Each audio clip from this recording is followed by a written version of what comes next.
So as I said, I work with civil society and for civil society at the UN. My department recently changed names from Department of Public Information to Department of Global Communications, which has a lot to do with public diplomacy.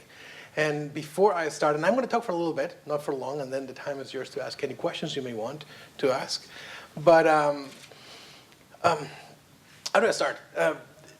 The UN, when the UN was born in 1945, the world was in a very specific shape. We came out of a Second World War, and we had some issues. We had geopolitical issues and challenges. Those challenges are very similar today, but we have new ones. Those are ideological more than geopolitical. So the UN has had to evolve to a point where we can address the new issues in a new way and with new forms. And that's why the UN is so important, because it has been able to adapt for the last 75 years. We turn 75 next year, by the way. And we are able to address these new challenges and to face these new realities with new tools and with new engagement and with new partnerships. And those are you young people.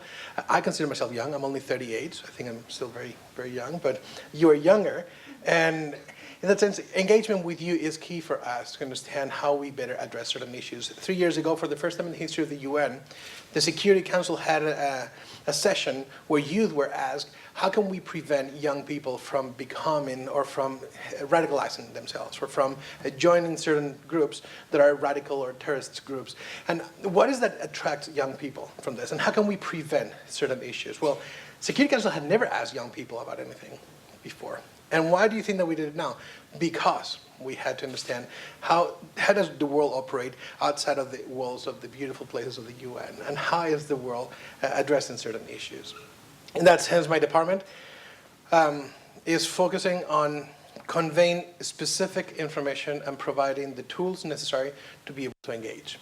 And in my case, I work with NGOs or civil society organizations, and in particular faith-based organizations. I'm the focal point in my department for faith-based groups. And what I do is I liaise with religious leaders globally to be able to address certain issues. With that in mind, let me ask you a question, the first question. What is public diplomacy for you?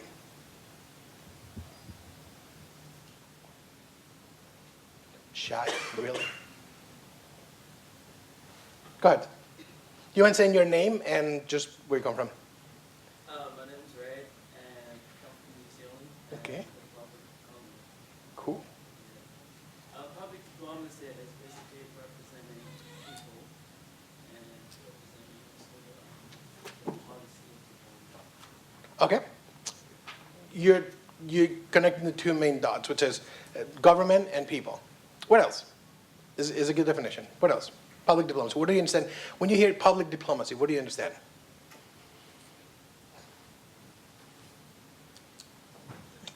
I guess my name is Katie. I'm from the U.S.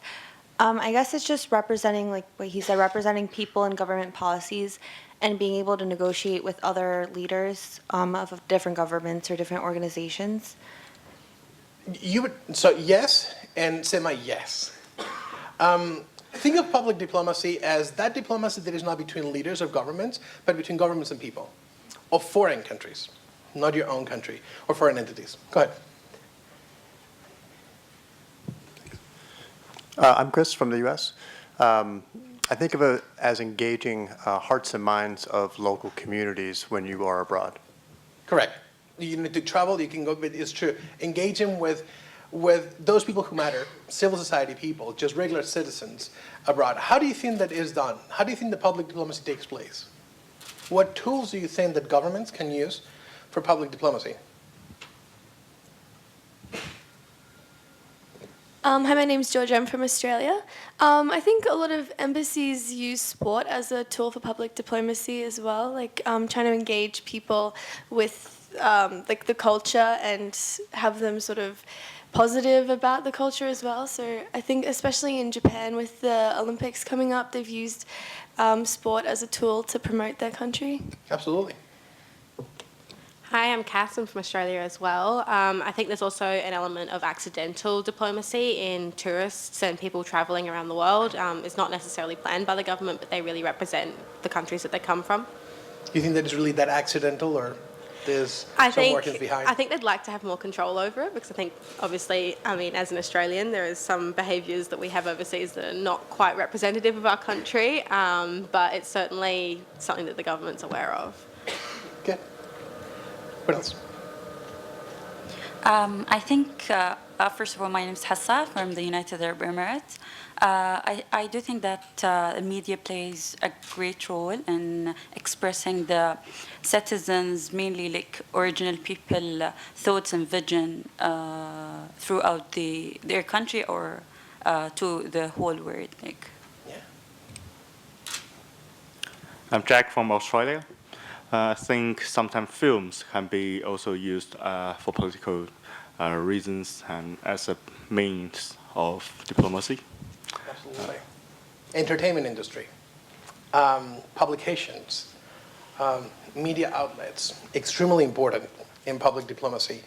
And the investment in public diplomacy by member states or by different countries is tremendous. How they try to influence public opinion abroad to justify certain policies or even to get some public support towards treaties or negotiations one way or the other. Let me share something with you. Back in probably, I was an intern at the UN, so a few years ago, maybe 9 years ago, Mahmoud Ahmadinejad, who was the then president of Iran, he came to New York and he asked for a meeting with all the interns at the UN. He said, I will invite you for breakfast.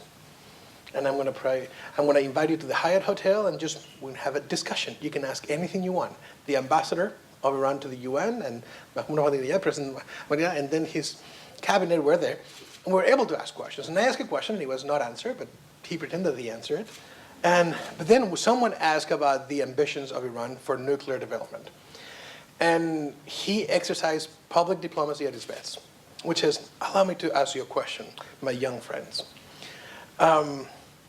Iran wants to develop nuclear power to provide clean energy for its people the same way that many other countries want. Iran wants to have the same rights for clean energy and not dependent on oil for the same reasons that other countries want. Iran wants the best for its people like other countries want. But many people claim that Iran wants to develop nuclear weapons.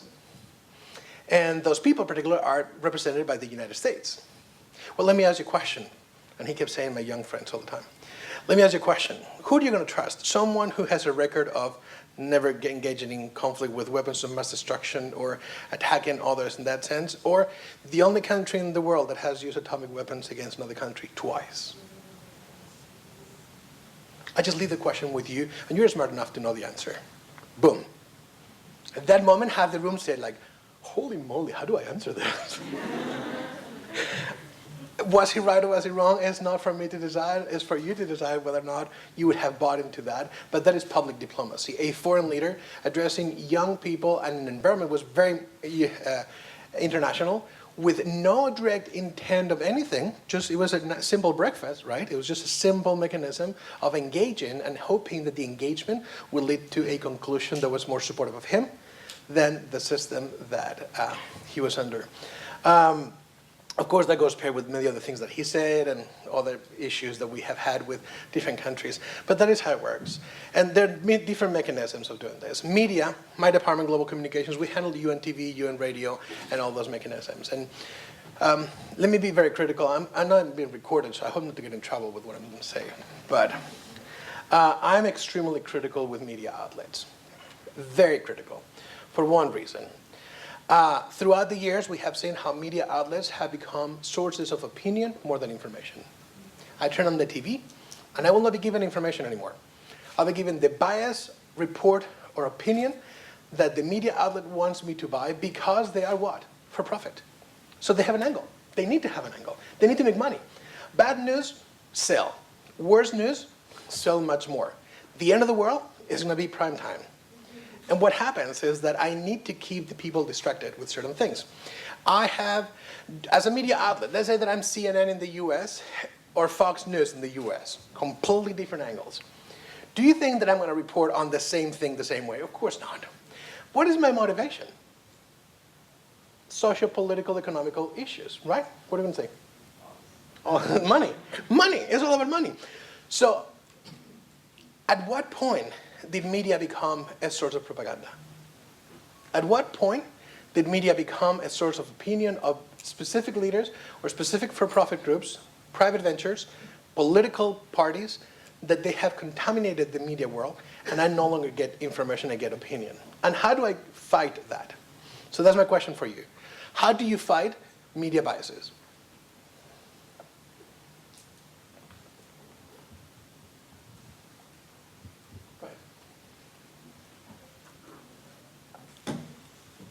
Hi, I'm Gabby. I'm from Australia. I think the best way that I deal with getting information and trying to reduce the risk of bias is to look at several different sources, and then also I think scrutinizing the sources and seeing where they're getting their information from, and just being, I think, aware of the biases that may exist in like media and different sources. Sounds perfect. How many people do you think that does that?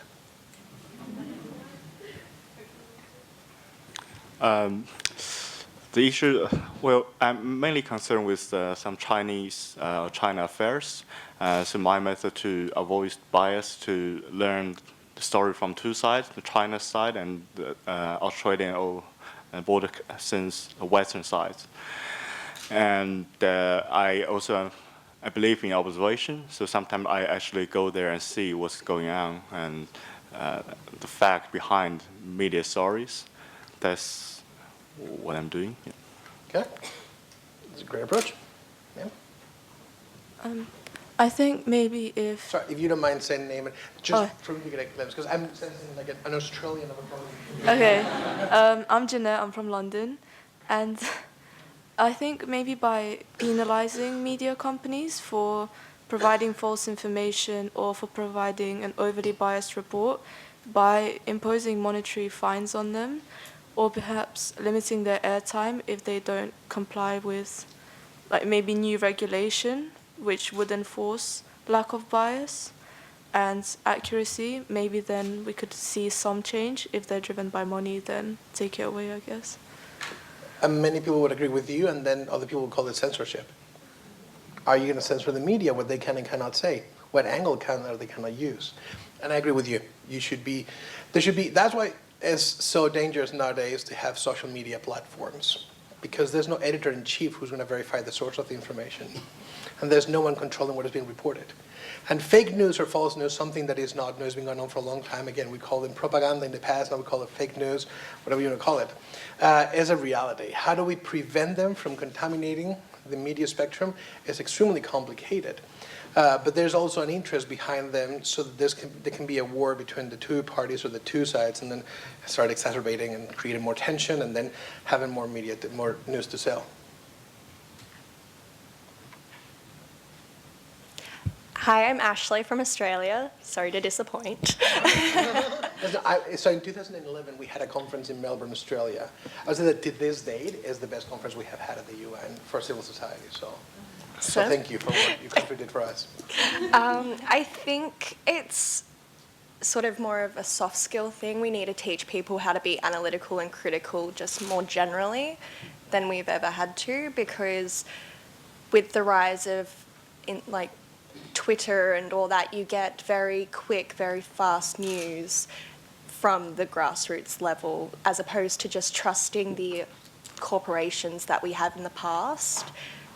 So I think it's being able to manage that new wave of how we get information is by teaching more people to be critical in general, rather than just changing the institution itself. So you're telling me that the responsibility on fake news is not only on the news outlet, but also on the consumer?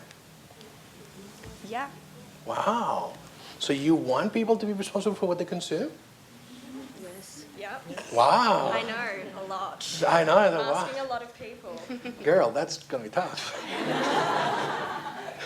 So, and of course it is, right? And that is probably the approach that we all need to do. Let's be responsible consumers of media. Let us not just trust that what we see, because it comes from a reputable source, CNN, Fox, MSNBC, BBC, you name it, ABC in Spain, that you have to believe it. You just have to buy, because they have been, they have always been, they align with what I think. And that's the problem. If I lean towards the left, it's very likely that I will be consuming CNN, and I will be consuming the same type of media, and I will get only one bias. CNN, as I said, is pretty reputable global, worldwide, and the global community understands that, well, it is the main source of news. Associated Press, Reuters, you name it, all of those have specific angles. The question is, how much do people know that they're being bombarded with opinion? And how much are they capable, or how capable are they of identifying those discrepancies between opinion and information, and can distinguish, discern, learn, and then take only what is true, let's say. And the ultimate question, is there a standard of truth? Is there something that is true by itself and is not biased? Well, I'm going to be super biased in here. I'm going to tell you, yes, the UN. The UN is probably, if not the only, media outlet that is completely unbiased. If we have one bias, and we have one, is humanity. We try to be biased towards humanity. Anything that is for the betterment of humanity and the environment, in this case for a long time now, is what you will find at the UN reports. We have the UN News Center, that what we do is we provide information on reports, special rapporteurs, and experts on different fields, and they will provide you with reports and information. This is what's going on. Not that we think that is bad or good. You make your own decision, but this is what is going on. And that's what we're lacking in society nowadays. We have come accustomed to just consume. Just like, okay, I turn on the TV, I get bombarded and things like that. And you know, believe it or not, there's some biases that are engraved in you that you don't know that they exist. But for a long time, because since you were a child, you were bombarded with them, you've been buying them. There's a training at the UN, and you probably have heard this before, but I thought it was fascinating because when I took it, I didn't realize. And it's, okay, we have a father and a son driving a car. The father's driving the car, the son is on the next seat. And they have an accident, and the father dies. And the son is badly injured and needs surgery. So he gets to the hospital, and when he's laying on the table at the hospital in the room, in the operating room, the surgeon comes into the room and says, I cannot operate on this kid. He's my son. And then when you ask the room about, okay, how is this possible? The father died in the car, and then the kid is on the operating room, on the table, and the surgeon says, I cannot do this. Well, it takes 30 minutes for the whole room to consider that the surgeon could be the mother. Because in our brains, we identify surgeons or certain types of professions with male individuals, not with female individuals. You even have, see how interesting society is today, that we even had more answers saying, well, it's a gay couple. There were two fathers. Because it's more inconceivable that a woman could be a surgeon than a man could be a surgeon. So very progressive societies, those who accept gay marriage, are still incapable of understanding that equality or equity between the two genders must exist, and women must not discard it. So those biases happen all the time because we have grown up with those biases. So if we can be biased in that sense, how else are we biased with? And we are not identified as alternative solutions or answers. My job at the UN is to ensure that we can provide with information, we can help communities come up with solutions that are not politically, socially, or economically motivated.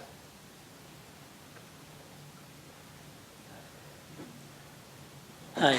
Yeah, I just think that since we can no longer control the information that's out there in order to avoid biases, the UN or countries should set up media outlets or organizations specialized only in fact-checking of all a network, like media outlet information, for example, CNN or Fox News. So there should be networks out there only specialized on fact-checking those informations in order to give, because I believe there is the responsibility also of governments to provide the right information to the people. So in order, they have to filter those information that's coming out from different media outlets in order to give the right information to the people. And they exist in the form of NGOs or nonprofits who what they do is they monitor. They're like watchdogs over media and information and news, and they provide with the tools to identify. We also at the UN at the News Center, but as I said, we try to do that.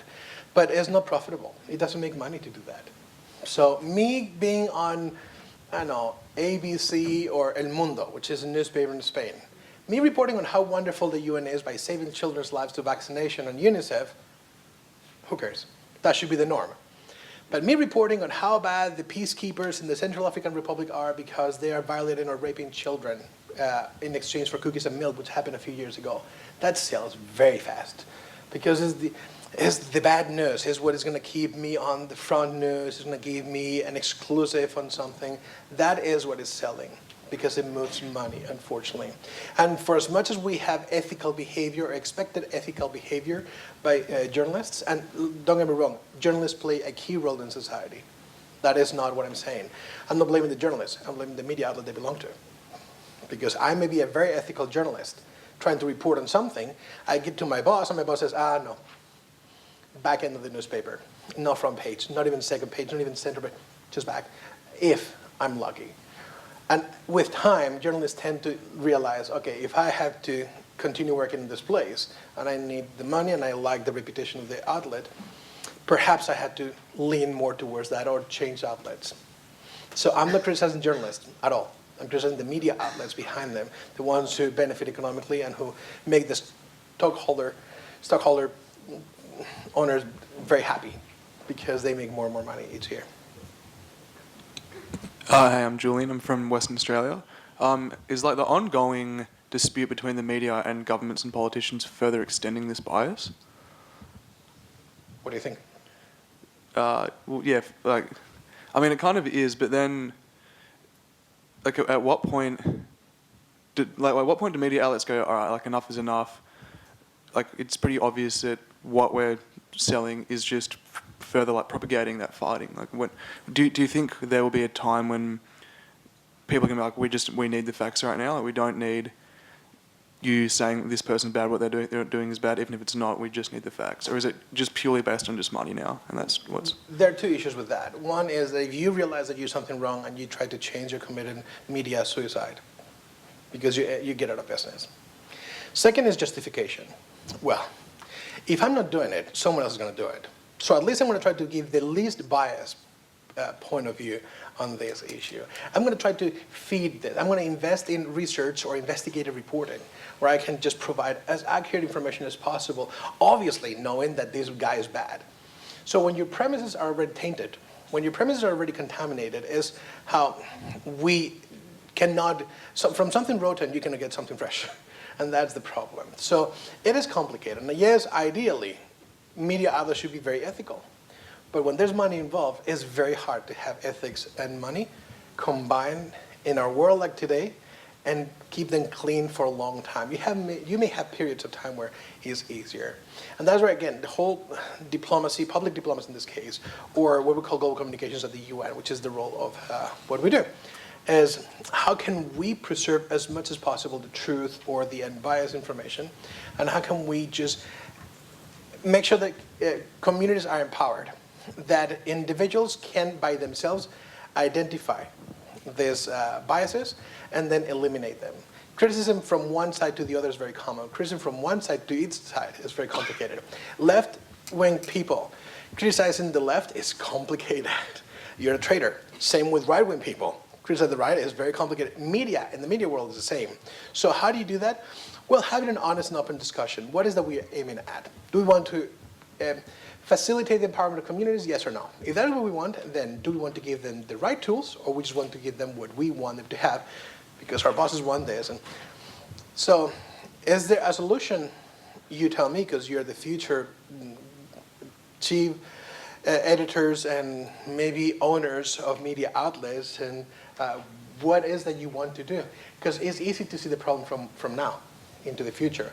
How are you going to see it when you are part of the system? Yes. Thank you. I'm Adrian. I'm from South Africa, so I think I bring a bit of a different perspective that's not Western. So I just want to disagree with you about your points on consumers being responsible for what they consume. Just from my country, the level of education is actually dismal. So they aren't taught to think critically, and the main media outlets are still TV and radio, which a large portion of these outlets are owned by the government.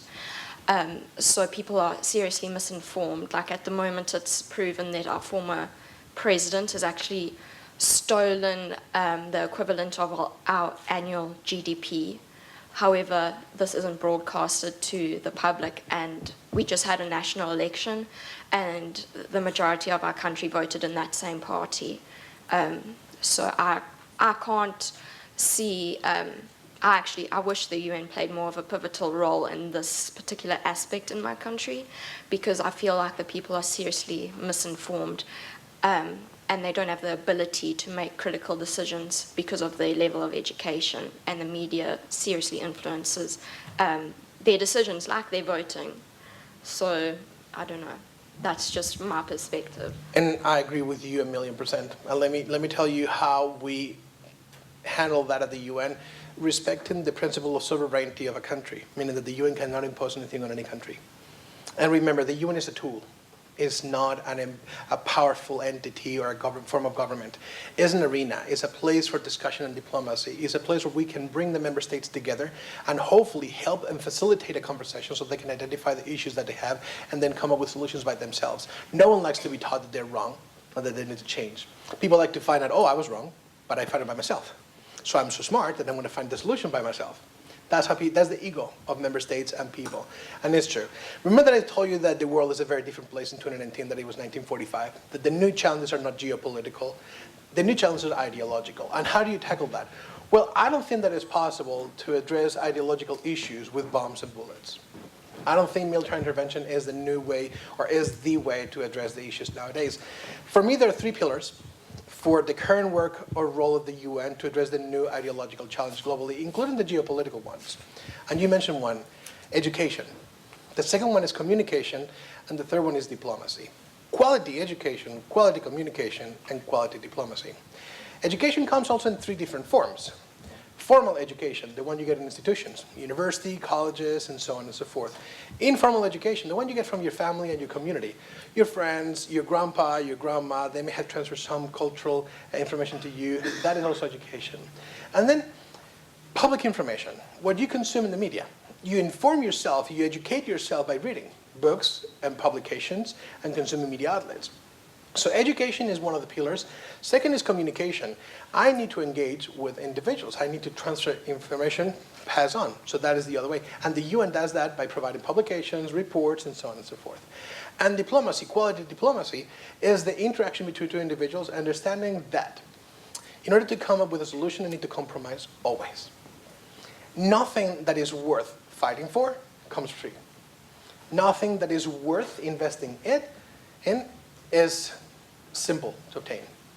When we understand that something that is worth fighting for is going to cost a lot sometimes, but is going to be worthy of our investment in the long term, then we understand what diplomacy is, which is let's engage in conversation for the benefit of everyone. Second, am I a diplomat because I want to be cool, to have a motorcade, some diplomatic immunity, and some cool invitations to VIP parties where I don't know, I can drink champagne that is $8,000 a bottle again. Or am I I'm an international civil servant or public servant. Am I someone who is in this field because I know that I can contribute to the betterment of the world? Am I in this field because I truly believe that I can make a difference, because I bring a new perspective, a different perspective? If your idea is to be cool, if you are doing it because you want to be a public servant, a true international civil servant, at the UN, for example, then you're in the right path. Maybe not perfectly in the right path, but in the right path. Think of that. I mean, I was telling the other day this to the Humanitarian Affairs group, I'm not going to become a millionaire working at the UN, trust me. We don't get paid much. We have great benefits, but we're not going to become millionaires. So I'm going to demystify something here, is that UN staff, we don't get paid a lot. I've been offered a job with Facebook in London, by the way, making almost 4 times what I make at the UN right now. And I'm not a hero by saying no. I'm not, oh, how good and honorable he is to say it. But I sleep so well at night thinking that my conscience is clean. That is like, oh my goodness, I don't have to worry about different things, or I'm compromised, or I need to give up on my ethical values. Because I'm a religious person also, so it would be very, very bad for me. But I don't have to give up or to give in to any pressure by anyone because it is what is expected of me. I don't have to work 3 times as hard as other people because I want to make more money or when I want a promotion. I live very happily in New York, and I live in Manhattan, in Harlem. I have a small apartment, Harlem, which is very cool, by the way. It's very cultural. Again, I'm going to demystify something. Harlem is amazing. It's multicultural, has tons of restaurants and fun places. Yes, it's not Soho, and it's not Hell's Kitchen, or it's not the financial district, but it is my place. It is where people have welcomed me for the last 11 years, and I feel extremely, extremely happy there. And I work at the UN. I landed there by accident, but I work at the UN because I believe in the work that we do. Because I believe that we make a difference. Because every time I get up in the morning, I'm not thinking, oh my goodness, I have to go to work. But I'm thinking, like, okay, let's see what is going to happen today. Because every day, working with NGOs is an adventure. You never know what's going to happen. You can have some meetings, but sometimes you get a surprise and someone goes and says, this is going on. It's like, what? What the heck? So, and you just move on. I'm happy. I'm happy in my life, and I'm happy with myself right now.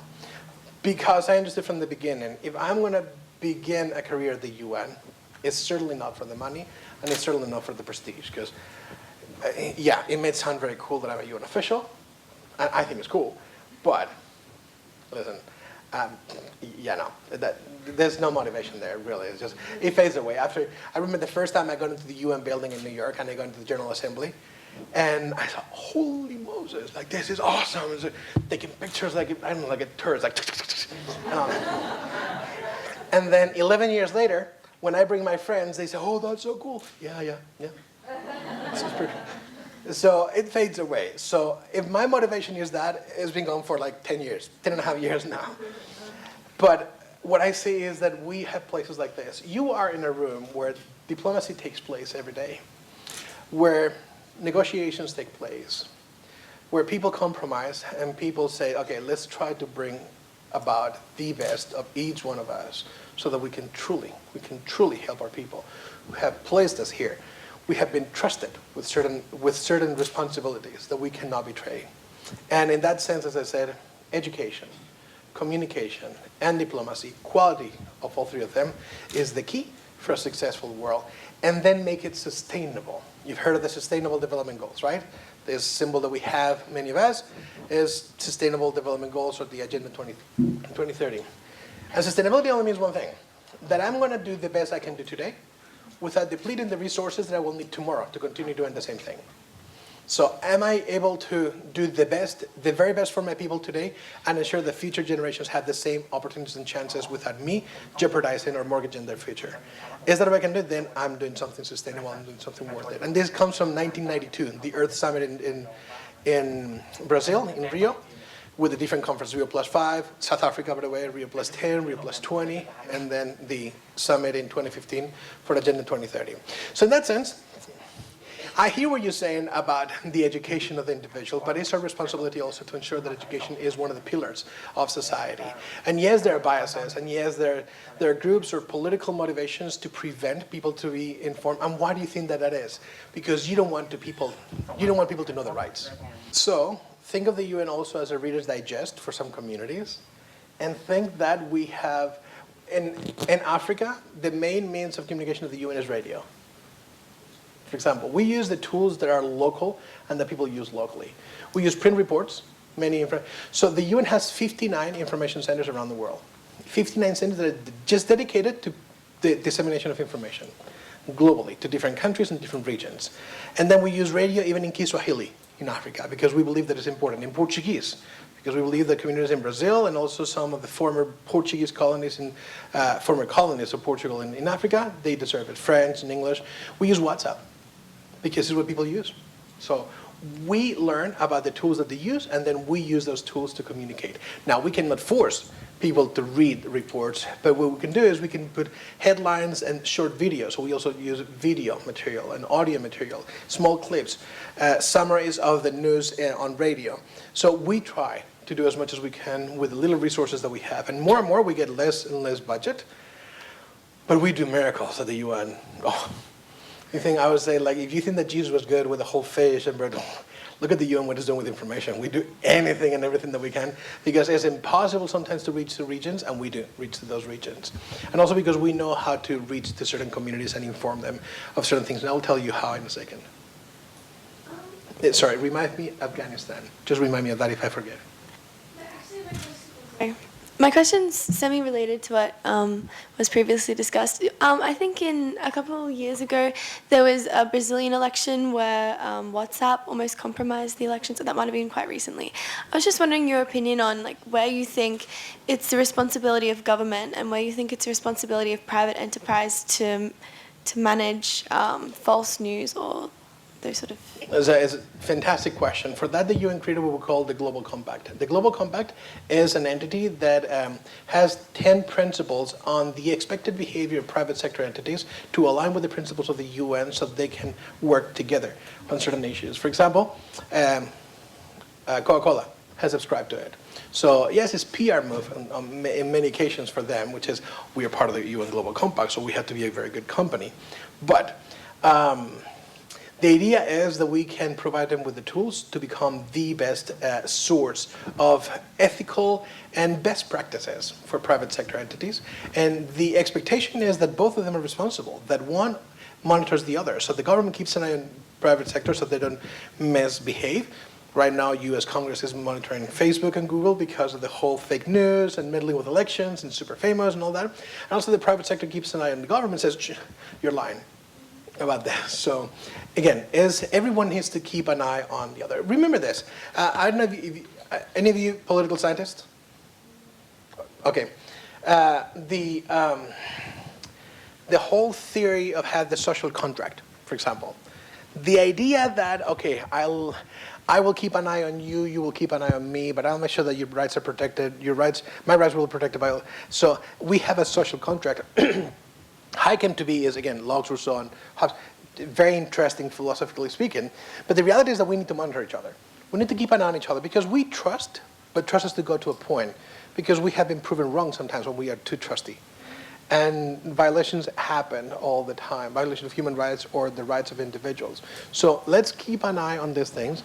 Let's monitor each other and let's make sure that we live in a peaceful society where we can trust more and more each other and we don't have to keep an eye on so much.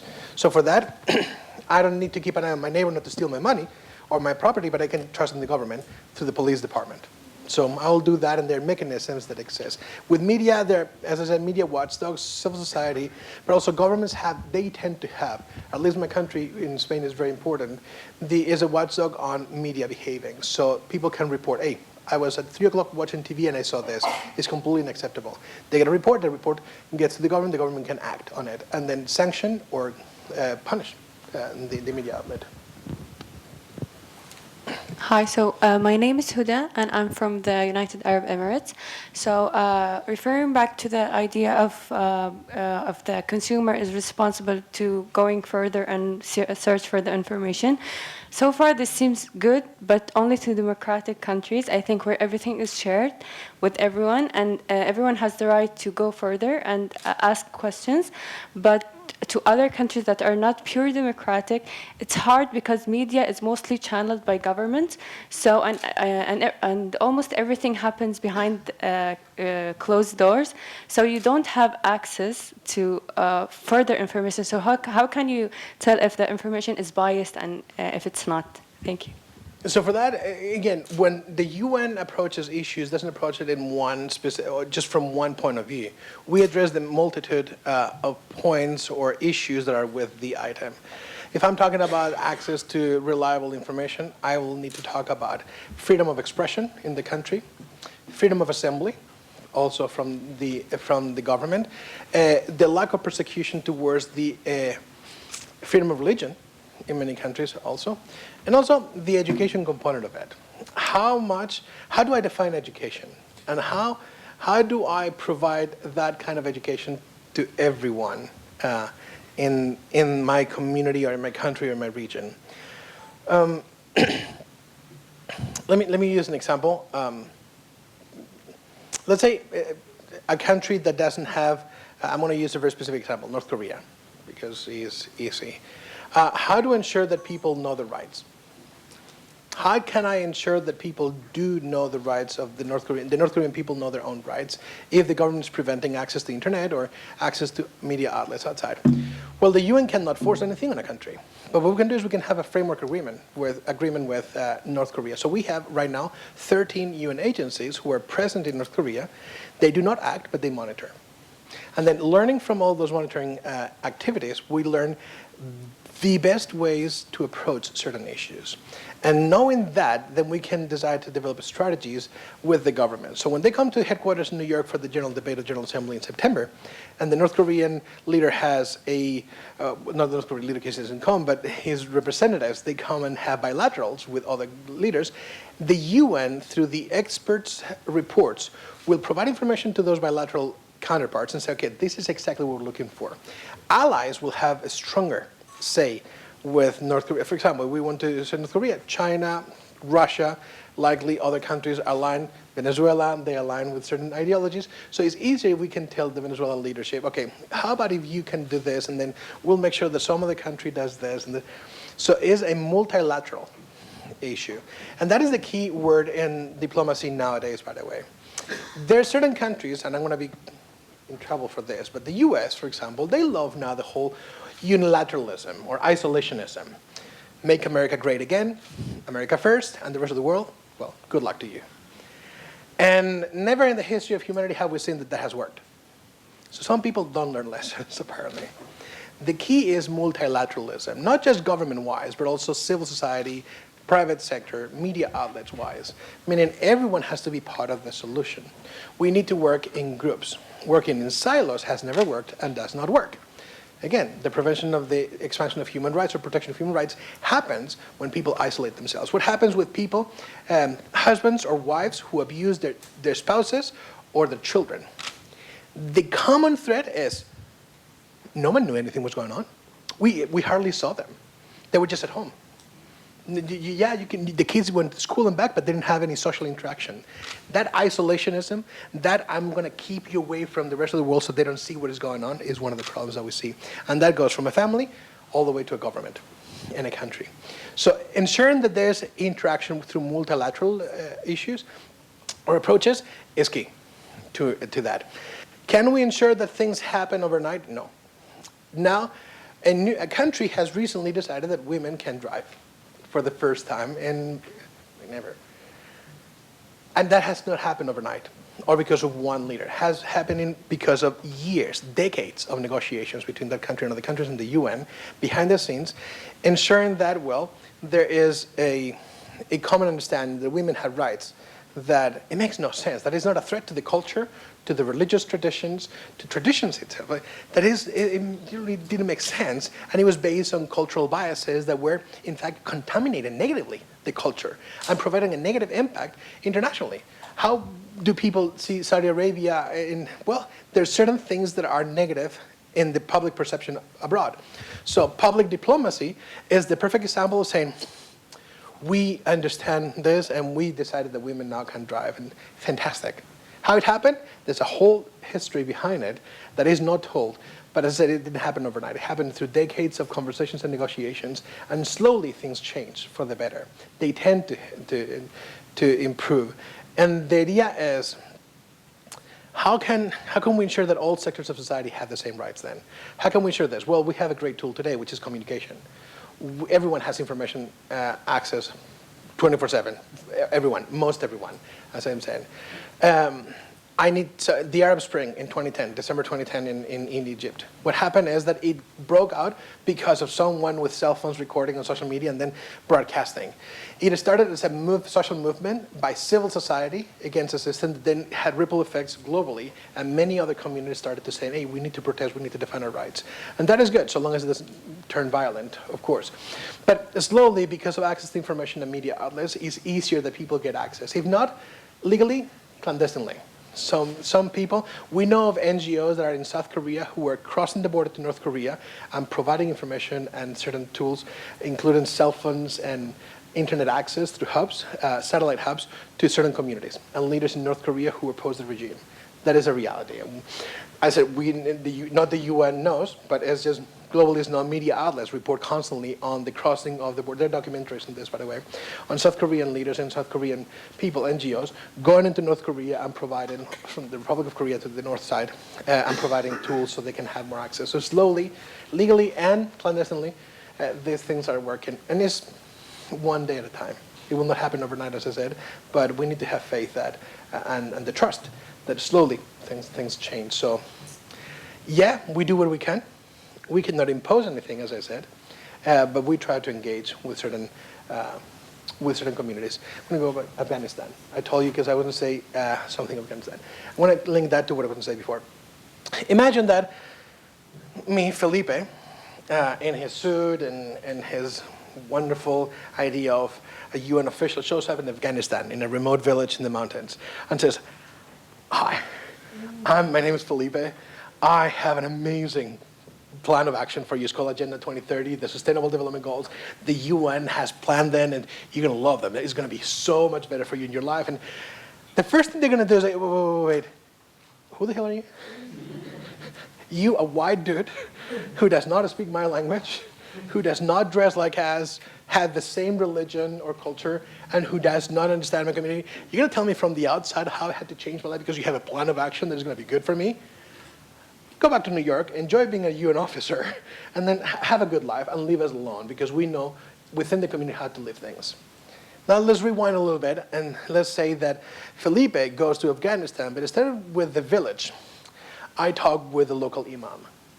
And I asked the imam, Imam, would you mind having a conversation with me? Let me share with you a plan of action that aligns very well with the Quran. And I have the Agenda 2030 that talks about the end of poverty and the end of hunger. And it aligns with the principles of the Quran in providing for the poor and the needy and honoring God's wishes. And the teachings of Muhammad, peace be upon him, let us find ways so that you can present this message to your community in a way that is linked to the religious tradition that you have.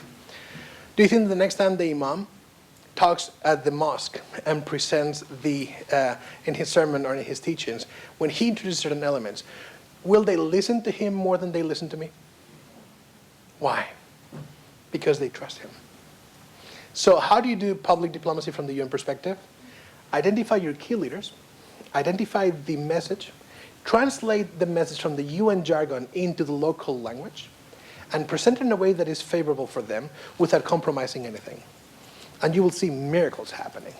Because you will see is that the local imam is going to identify the good principles of the Agenda 2030 and then put them into words that those people understand. And the moment he opens his mouth at the mosque, because they already trust him or her in certain communities in the world, not in Afghanistan but in other places, there's female imams, the moment they listen to him, people will start receiving the same message that they rejected because of the messenger was not one of them, but because the new messenger is one of our allies. So how do we do this?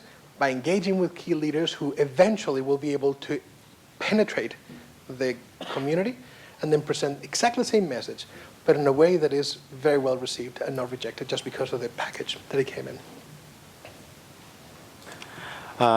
Well, I would like to ask, with all those efforts you mentioned made by the UN, but to my knowledge, especially human rights issues in China is just getting worse and worse. And in this year, there was an extradition bill in Hong Kong, which was suspended, not quite by the efforts of the UN, but by the protests of among Hong Kong people.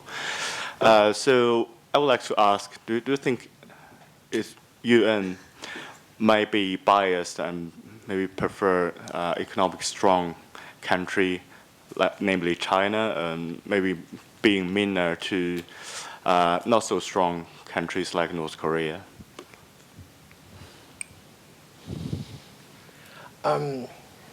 If we were not being recorded, let me tell you. So officially, no, the UN is not biased, okay? Unofficially, of course, there are biases. There have to be biases because we get threatened also.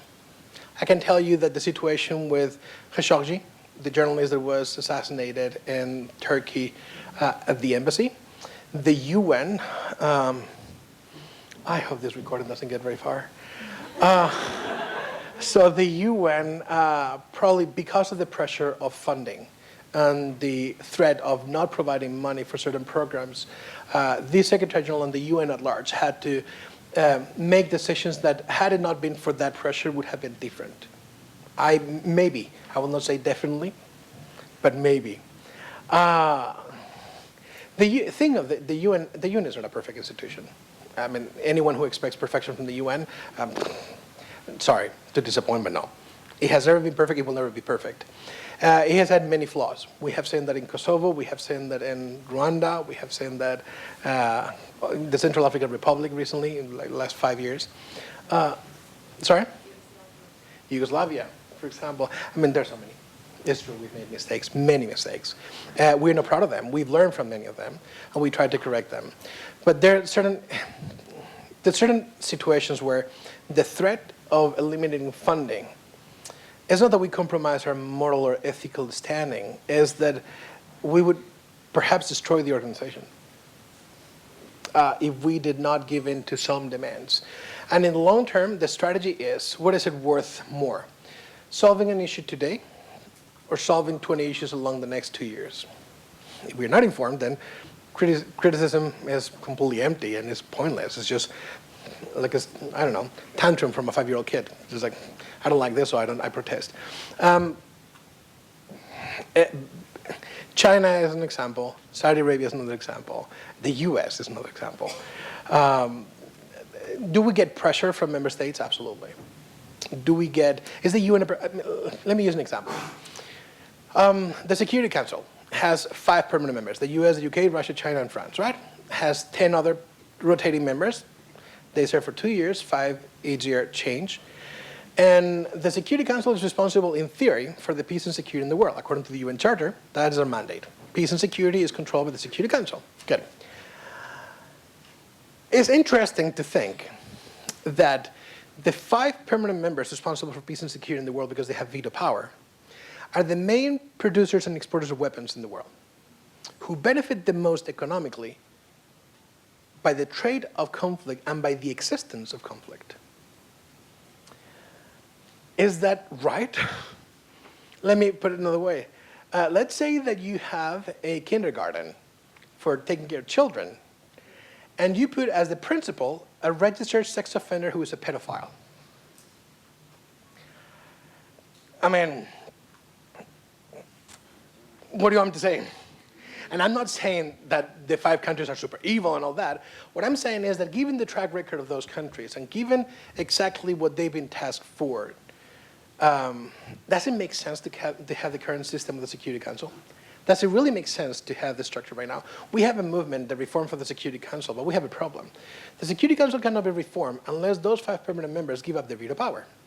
And the UN Charter doesn't have a provision to change the Security Council through the General Assembly or any other mechanism. It does not. So the UN is stuck with the Security Council of 1945, who was created for 1945 problems with the 1945 mentality of conflict. The world has changed, the UN has evolved, the UN has morphed into a great institution in 2019, but the Security Council is still stuck in 1945. He has done great things, don't get me wrong. He has prevented conflict, he has saved many lives, he has developed peacekeeping operations around the world. It's been fantastic, but always with the mentality of 1945, addressing issues of conflict and peace. And guess what? The definition of peace has changed. Peace is not what it was in 1945. Peace is no longer that I don't get bombed or shot at, or I can be safe and leave my house without being shot by a soldier or my own soldiers. Peace is not quality of life. Peace is that I have access to clean water and energy. Peace means that I have a sustainable means of living. Peace has evolved because people have demanded that peace be different things. So the UN, in its 75 years of existence, has done something incredible, which is the UN has changed the definition of peace for the betterment of society. And the UN has made it possible for peace to be a standard of living for many people around the world so that they can live and enjoy life. As I said, I'm a religious person. I think that my faith, I'm a Christian.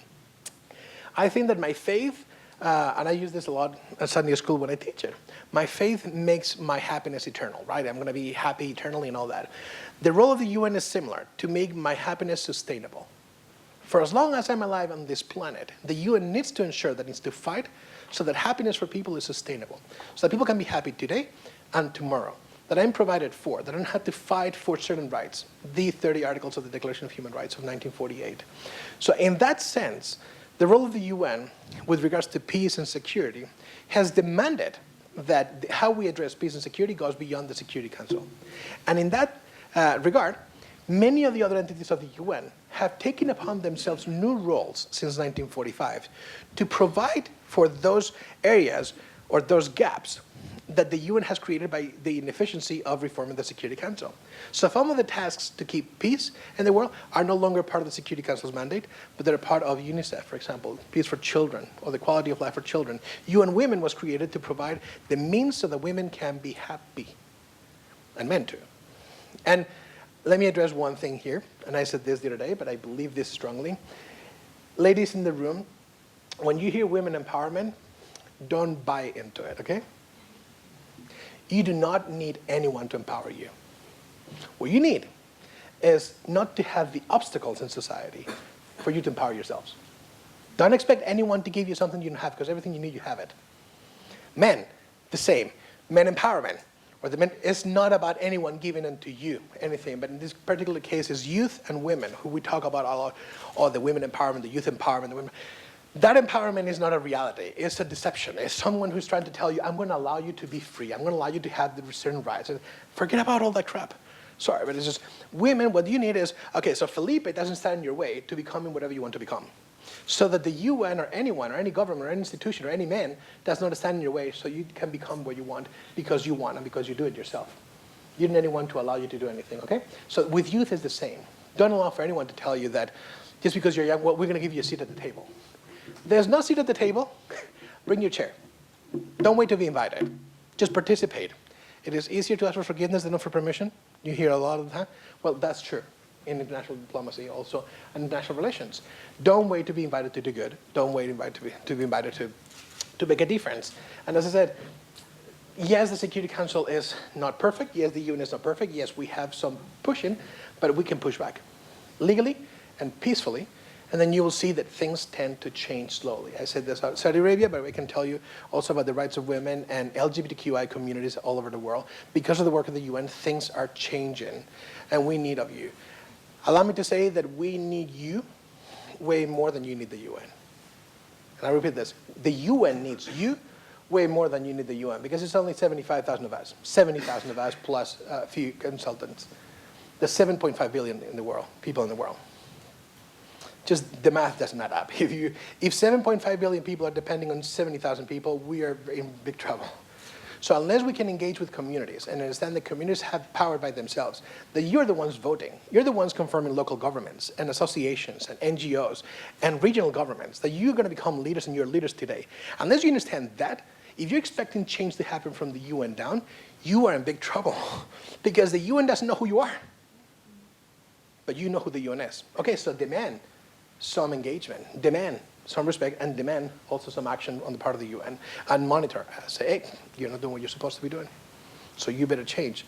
And that's how it happens. And how do you do that? Well, you vote in your country, if you have democratic systems, you vote in your country for those leaders who understand the principles of the UN, the work of the UN, who will be able to then implement those changes at the UN when they come for the general debate or when they engage with other global leaders. There's one leader I love to praise. I may get wrong, and people may not like me for this, but I think that the Prime Minister of New Zealand is a fantastic lady who has done incredible work for inclusivity. And she happens to be someone who probably will come to our conference in September in Salt Lake City, Utah. We have a conference on building inclusive and sustainable cities and communities in Salt Lake. It's the first time that the UN has a conference in the US outside of New York. And we're expecting like 5,000 people. It's going to be huge. And she has indicated that she wants to go. Well, she's the one who offered to come. So we're looking forward to receiving her. But the reason is she has been able to engage with communities in a way that is not patronizing. It's not like, I'm the Prime Minister, you should be lucky that I'm here with you. But it's, I'm one of you and I have something that I can give you, which is the empathy of my whole country. On behalf of them, I want to convey my most sincere condolences because of the Christchurch attacks, but also regularly through her engagement in the Parliament. And in that sense, there's another thing of public diplomacy. One more thing that I want to mention because of her, and is the role that women play in public diplomacy and diplomacy at large. There's something that women have naturally that we men don't have, and that is called empathy. Women are empathetic by nature. Men are sympathetic by nature. And you guys will agree with me that someone tells you, oh, I have a heart, something happened, your body's, oh, dude, bro, I feel you for you, just so sorry. You ask a woman and you tell a woman you have an issue, say, oh, I'm so sorry. It's like, is there anything I can do for you? Women tend to be more empathetic. They have this innate quality that even in diplomacy you can tell. I've seen negotiations at the UN where women, is what I define and I clear like when I use this, but it's called the quiet diplomacy. It's diplomacy of listening. It's just the diplomacy of not engaging, not shouting, not just, it's just, let's do diplomacy at its best level, which is, let me listen, and you can feel it. You can feel in the room when sometimes when you're with a woman leader, and I have seen this literally hundreds of times when I'm at the general debate. I work with protocol during the general debate. And I've been with Michelle Obama, I've been with Michelle Bachelet, I have been with the Deputy Secretary Amina Mohammed from Nigeria. And you can tell when they're in the room, the first thing you notice is the sense of respect because they are there. And it's not imposing, it's just like, I'm listening. I'm absorbing. No, keep going, keep going. And sometimes no, please keep going, I'm listening. And then they come with a bomb. It's like, well, how about this? And they don't impose, they just invite. How about this? Well, have you thought of this? Perhaps the best way would be this. Why don't we try this? And all of a sudden you can see the whole room going silent because like, she's right. She's a woman, dang it. Many people have that. When there's an issue globally, usually look at Lagarde, when she was called the head of the FMI. IMF, sorry, that's one term. In Spanish is FMI. IMF in English. The world was in shambles. The world had tons of issues. And the first thing they did is, let's call a woman to solve the issues of the world. For two reasons. If she does well, we'll say, we're empowering women. If she does bad, well, you can trust a woman to do it. So you see, the motivation, but she did so great in a sense. Many people will disagree with her, but the world is in a better place today. So again, there are many aspects of diplomacy, of engagement, of communication that, yeah, from as many flaws as the UN has, things get done very well and things move forward. So let's have hope. I have a lot of hope and faith in this sense. So I appreciate, hi, my name is Baki, I'm from the United States. I appreciate you saying that women are empathetic, and I completely agree with that statement. However, I feel like we need to hold men also accountable for not being as empathetic. We need to educate the men. So when we say that women are empathetic, yeah, we are, but then that also kind of excuses men for not being as empathetic. It's not a justification, it's an invitation. Exactly. So I actually have a question. I wasn't going to just make a comment.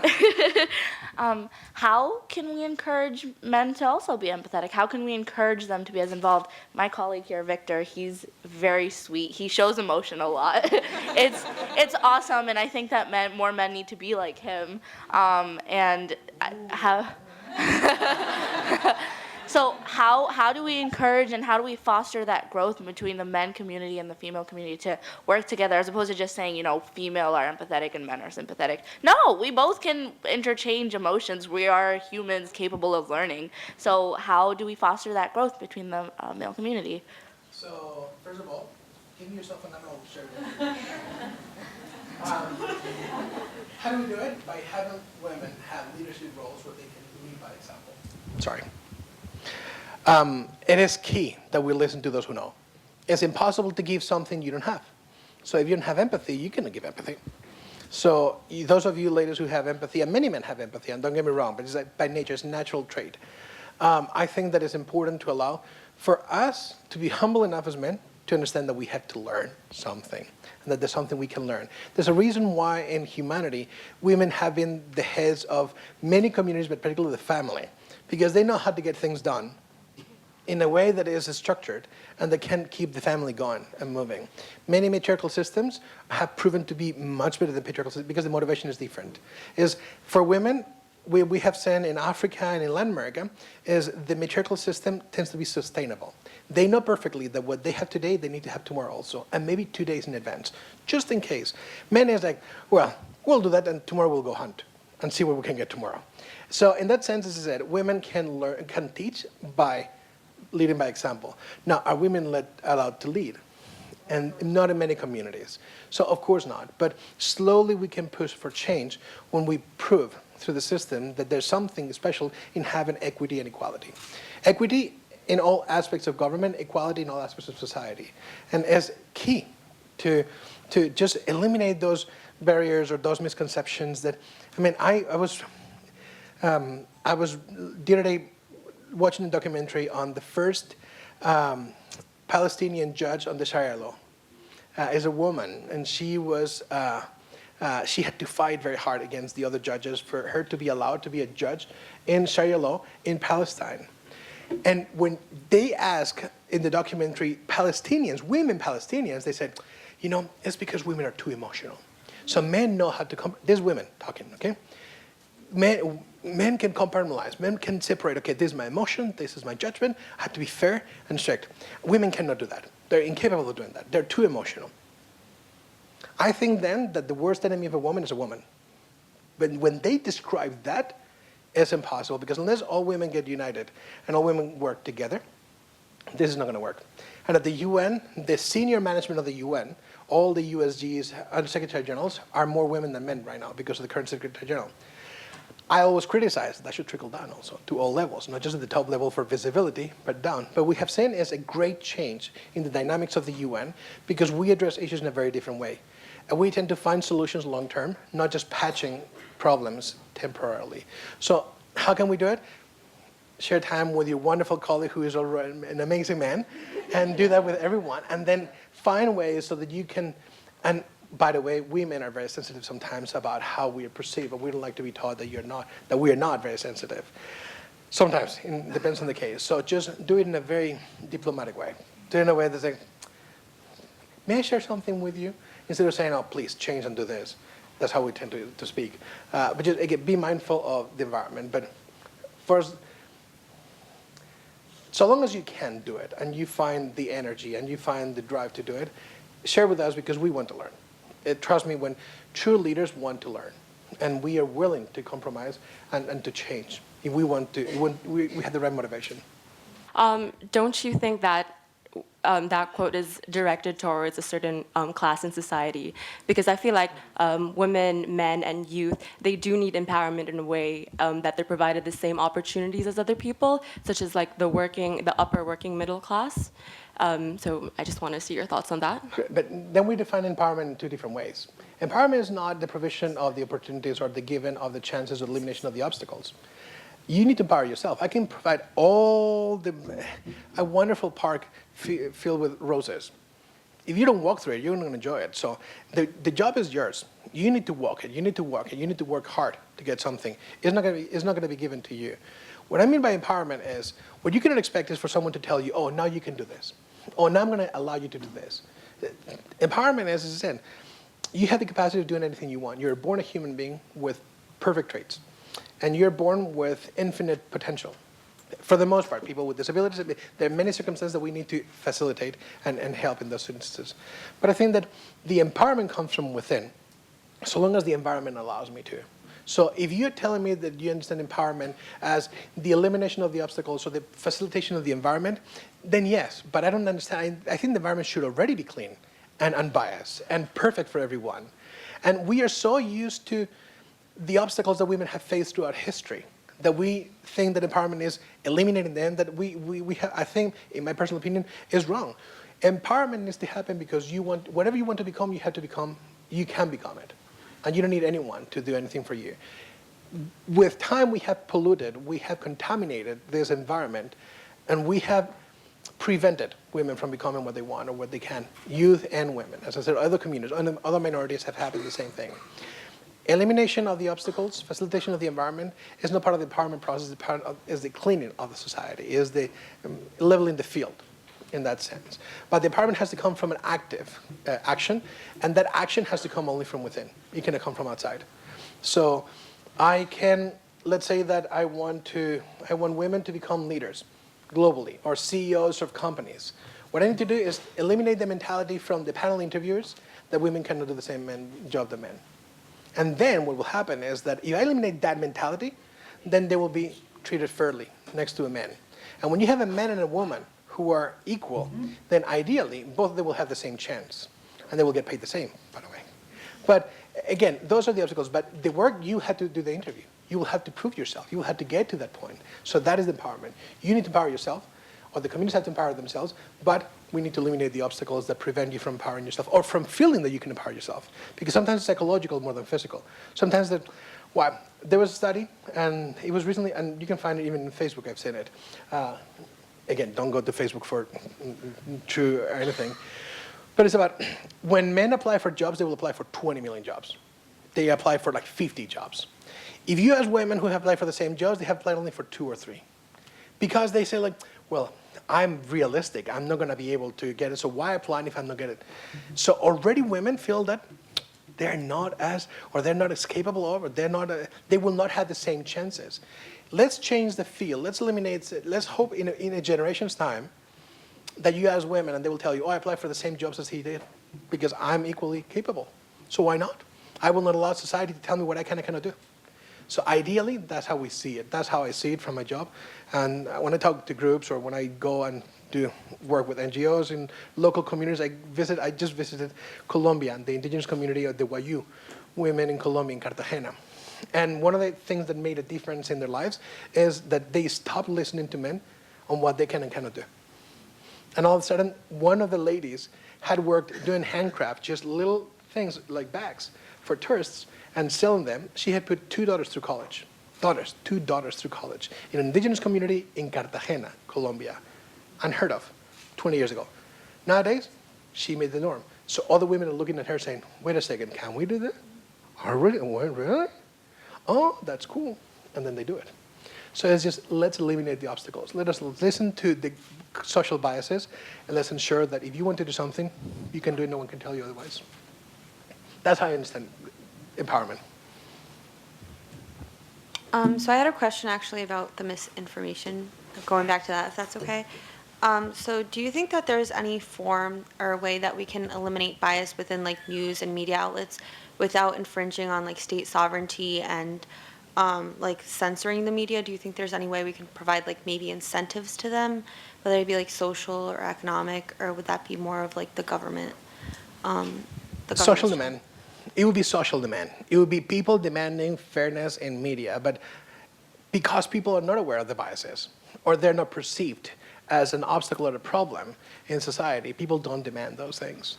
More and more, as I said, now because of the whole Facebook and fake news and all the algorithms to include certain ads or to give more time or space or publicity or ad space for the left and not the right, I mean, all that they're coming up with.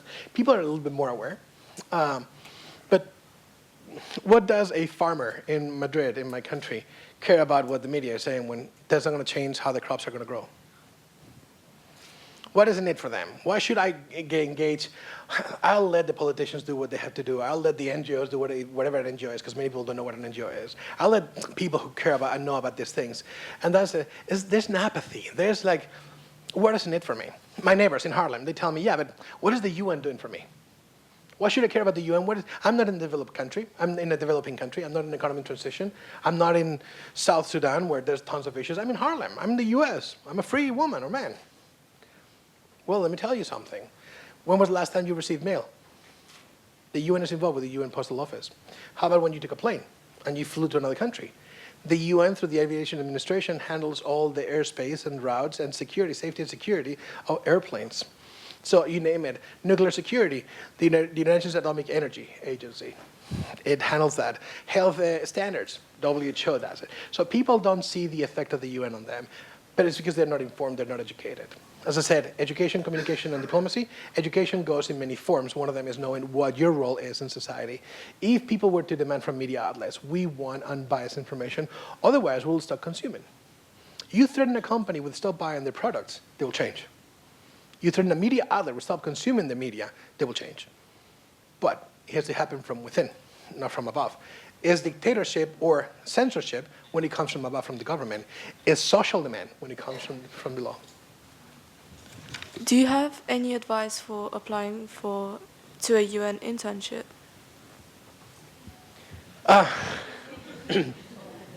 Well, I don't know if I'm the right person to tell you because the first time I applied for my internship, I was rejected. I applied for my internship in 2008, and they flatly said no. And then I call and I beg a little bit. I may have been a little bit pushy, maybe. I called the officer responsible and said, why not? What have I done to you? Did I run over your dog or cat or something? I really did. What did I do? And I realized that what happened is that 2 people from my university previously had not even showed up for the internship when they were given it. So they were not happy with my university. So they said, no more people from this university. And I was like, I promise I'm different. And I went to 2 other universities before. Does that count? So I got it. Somehow I managed to do well because the internship was 6 months. But after 3 months, they said, oh, would you like to work for us, like getting paid? I was like, I don't know. Unemployment versus working for the UN. I don't know how that sounds, but yeah. So again, I was rejected the first time for external factors to me. You want to do an internship at the UN, just be motivated. Know that it's unpaid, to start with. Internships at the UN are not paid. Across the system, some agencies are now finding funds for some stipend or something, but it is very uncommon. The Secretariat where I work, headquarters in New York for sure, is completely unpaid. And it's tough to live in New York City for 6 months without paid. Now, you have the financial means to do it. I invite you to do it, and you will enjoy it like there's nothing in the world. Just create a profile. There's a website called careers.un.org. And that website is where you can create your profile for employment or internships at the UN. I'll say again, it's careers.un.org. Create a profile. A good profile will take you around 1 hour to 2 hours max, depending on how much experience you have. And then you can create your profile, and then with that profile, you can go and search for internship opportunities across the UN Secretariat system all over the world.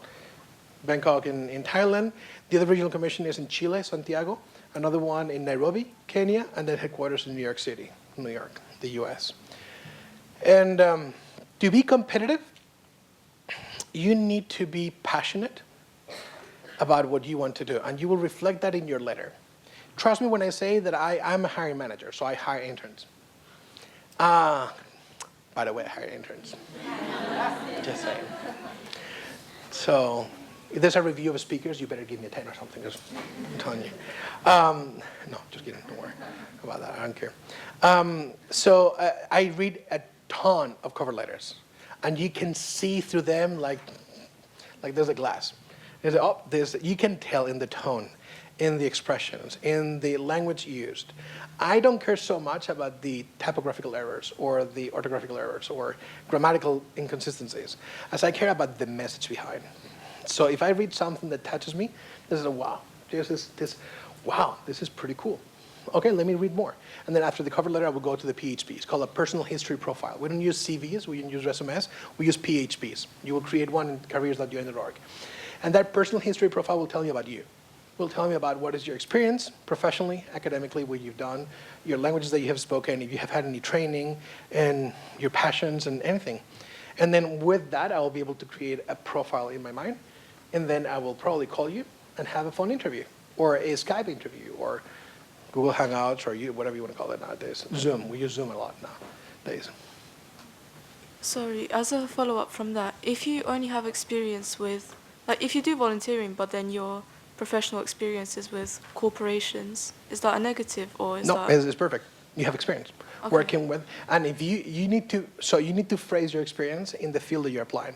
If you're applying for an internship with the Global Communications Department, you can tell me that you have experience with multi-stakeholder participation or engagement, meaning that you can bring expertise from the private sector and you can incorporate that into the work with civil society that we have. If you're applying for a, political affairs job, the role that the private sector plays in political issues globally and domestically. Again, phrase it in a way that you're not lying, but that how can you contribute? Why should I invest time and resources in you compared to your other applicants? Why should I hire you as an intern instead of someone else? Now, you have a small problem, by the way, in New York, at least. I don't know how it is in the other stations, but internships for UNHQ in New York is only for American citizens or individuals with visas that are legally in the US.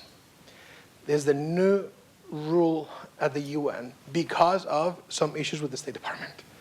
So only individuals who are legally in the US, because they have visas, they have green cards, they have citizenship, can apply for internships at the UN in New York.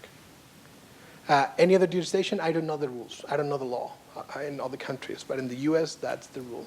So let's say that you have an F1 visa as a student in the US, you're eligible. That's not an issue. You have a visa, an HB visa, whatever visa you have for the US. If you're legally in the country, besides as a tourist, because you have the legal right to be there, then you're eligible for an internship at the UN. Same with employment for the general service. Only individuals who are legally in the US can be hired as local staff, locally recruited staff at the UN. And then, as I said, be passionate, give details. Don't write a letter that's 3 pages long, please, in the rest of your resume. With that, you will catch my attention. If you're motivated because of service, if you can show that you have volunteered with NGOs or you have done something with your community or you led an initiative or something like that, that counts a lot towards what I read in your application. A plan of action and community action and things like that. Over there, she mentioned authoritarian states and things like that, and voices that aren't always heard. So I believe that our role as young people and people that are going to be changing things is to go into communities that haven't been heard and listen to those things and bring that, at least from one level, is to hear it and then get those issues out there. But what do you believe that the UN's role from now and going forward is to handling issues like language is being destroyed in indigenous communities and poverty in indigenous communities across like Mexico and Latin America specifically? So the UN has the Indigenous Forum every year, February, I believe it's February, March, where we address those issues. What is the status, the legal status of different indigenous communities globally, and what the UN can do to help them preserve their rights and to keep their culture, heritage, and also the cultural traits that can be passed on, and the benefits of keeping them. Why is it important to keep the Mayan language, as you talk in Latin America, or the Inca, or in Peru when they need, again, what is the importance of all those? And it's just, what is the invisible heritage or the invisible traits of culture. The role of youth, you're taking upon yourself something very hard, which is you want, as a young person, to go to a discriminated or a minority group, listen from them, and then bring it up. You'll face two issues. First, that you're young. So youth voices are hardly heard in general. If on top of that, you as a young person want to address an issue that is already not listened to at the UN, you have a double burden or double task. It's not impossible, but I would tackle it once at a time. I'll try to do one thing at a time, which is, okay, if I'm a young person, let me establish a voice for myself.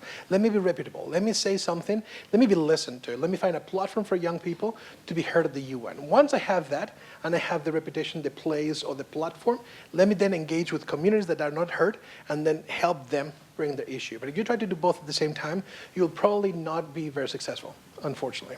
It's a different story when you're an indigenous young person. In that case, it's intrinsically within you, so that's how you are presenting the issue. The role of the UN has always been preserving culture. We have UNESCO for that reason, but we also have the understanding of cultural diversity and cultural inclusion. My job as a focal point for faith-based groups includes culture, cultural and traditions, because many of them are religious in nature. How we do it is by listening, by respecting and learning, and understanding where they come from. As I said, we have the SDGs, so the Sustainable Development Goals, and all the end poverty and all that, and that sounds very cool, right? It's, oh, how beautiful, but that is something that religious communities have been doing for thousands of years. The elimination of poverty is not something new that the UN has invented since 2015. No. The UN has not invented all these different approaches to things, so we need to learn from those who have been doing it for thousands of years successfully, and then incorporate it into our work. And that's more and more what we're doing. As I said, we engage with specific leaders in different regions so that they can help us disseminate this. And at the same time, public diplomacy is not a monologue. It's a dialogue. It's a conversation. It's not me giving you information and hoping that you will get it and disseminate it. It's me listening to you about what you need. So the UN, to be successful, needs to listen to all communities. And indigenous communities, as you mentioned, is one of the key groups that we need to listen to and we need to learn from in order to know how to change or modify our work. These Agenda 2030, these SDGs, are key in that they are representing the 17 best goals that we can have in order to facilitate the empowerment of communities and ensure that the future is bright for everyone. But if we had not listened to civil society or the private sector, we would be stuck with an idea from governments thinking this had to work. I don't know if you know this, but before the SDGs, we had the MDGs, the Millennium Development Goals. And those did not go very well for one reason. Back in 2000, the Millennium Goals, the UN decided, well, the member states decided, oh, we're going to tell the world what they need to do in 8 goals. That's it. And when people say, well, we want to contribute, don't worry about it. We're experts, we're governments, we know exactly what you need. Let us show you. And they decided on 8 specific goals. And yeah, we changed things in the world. We reduced extreme poverty by 50%, which is a success, but we definitely did not achieve all of them. By 2012, 2013, we realized unless we engage with everyone and we listen to everyone, we will never be successful in the goals that we set. So the MDGs became the SDGs, and the SDGs, Sustainable Development Goals, are a reflection of that, including indigenous communities. The SDGs, we got consultation from 10 million people around the world. Yeah, it is not 7 billion, 7.5, but it's 10 million voices who were heard and we listened to, that provide feedback to us. So in a way, our role is, okay, let's listen, let's ponder about those things, and let's plan, strategize how to include those voices in the work that we do. And then we may see some success. Also because people like to see a reflection of their voices in the work of the UN. It's not the same to say, oh, the UN is telling me to do this, then, oh, the UN listened to me, and now is doing this because of me. The motivation there to action is much stronger. Problematizing faith as ideologies. So if we choose to accept what you said at the beginning, that now we're facing ideological challenges rather than geopolitical challenges, how do you manage your work with faith-based institutions as an ideological work in nations where religions or certain ideologies are clearly operating, but where that nation subscribes to the separation of the church and state? And my second one is related to your sharing that you're Christian. I'm also Christian. And I want to ask you to settle for us, if you can, how do you make peace with some of the tensions that may clearly exist between your own faith and some of the faiths of the institutions and agencies that you must work with in your role?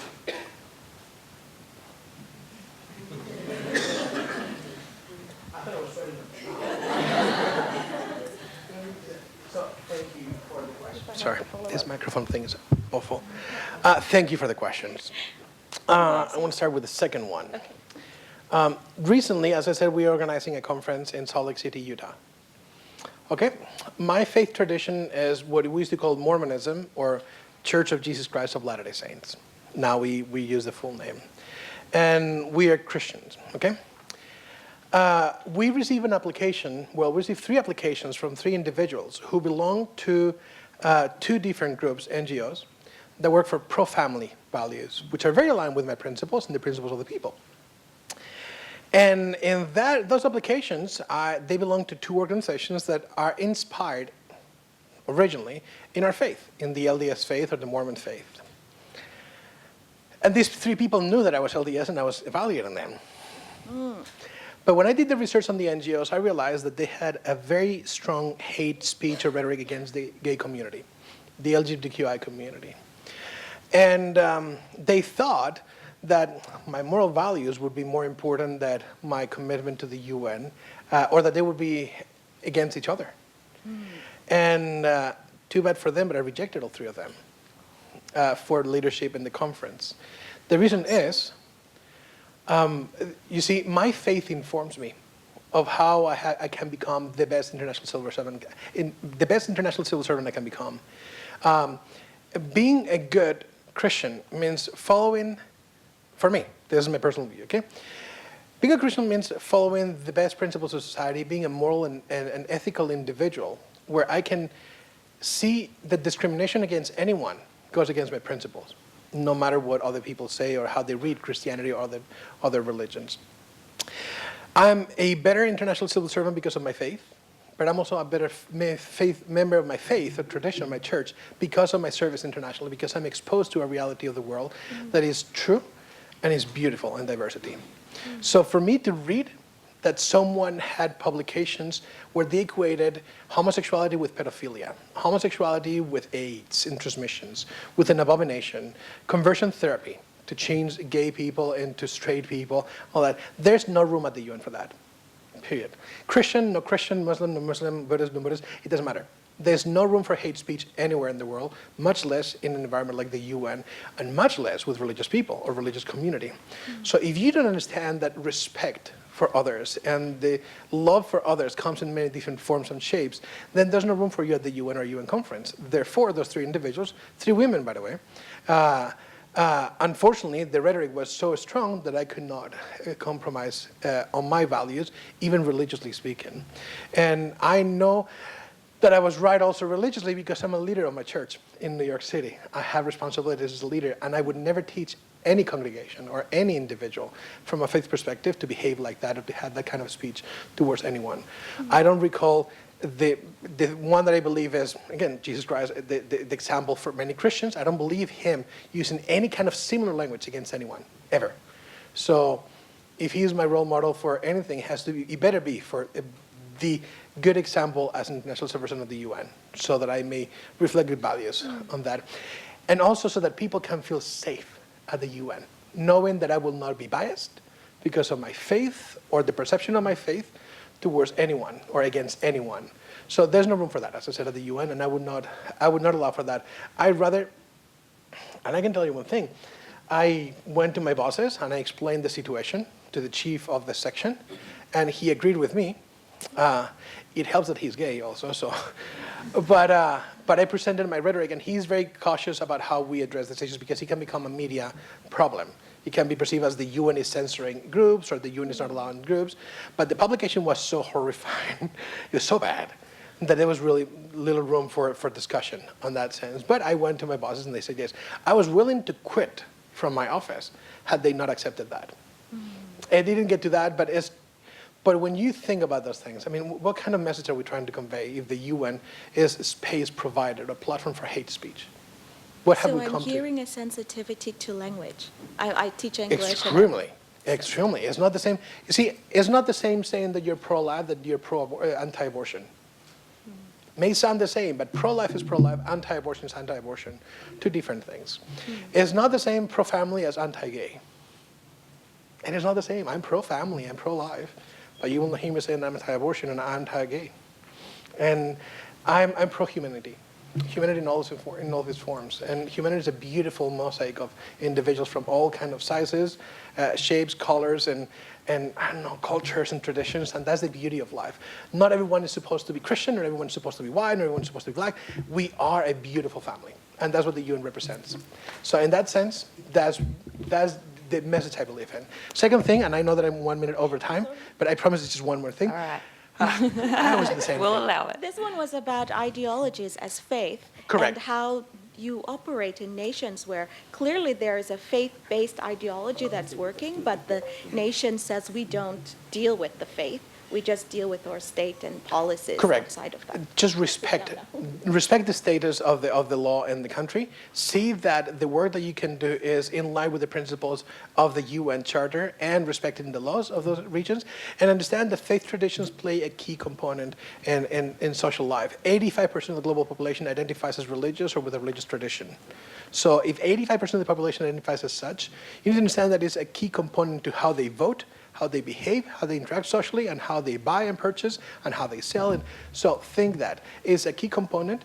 And if the law says one thing and the tradition established works that way, let's work with what we have. Let's do the best that we can with what we have been given, and let us not try to change something because we perceive that it's better. Thank you, Felipe. I'm going to have to cut in there. Thank you very much.